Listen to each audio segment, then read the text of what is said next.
Paalang hapon sa inyong lahat mga lods. So ayan mga lods, mayroon tayo ditong nire-repair na TV na flat. Yung kanyang trouble ay namamatay yung kanyang backlight. Seconds lang. Pag blink ng backlight, wala, patay na yung ilaw. Isang kurap lang. So yung ginawa natin dahil yung naging problema nito ay yung kanyang inverter. Bagsak na yung supply ng inverter ito, yung pinaka-inverter niya. So ginamit ko na lang yung kanyang 24 volts. Ayan, ito yung kanyang 24 volts. Papunta yan dito sa inverter para i-boost yung 24 maging 70, 72. Ganyan. Ito naman yung kanyang backlight ay ang isang haba nito ay 36 volts, 36 din ito. Bali 72 volts.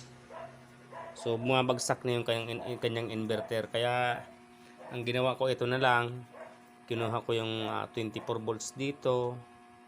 Tapos nag-cut ako ng circuit ng backlight para gawin ko itong 24-24. So ang ginawa ko yan, itong apat na ito ay 24 volts siya kasi ito ay 6 volts 6 volts.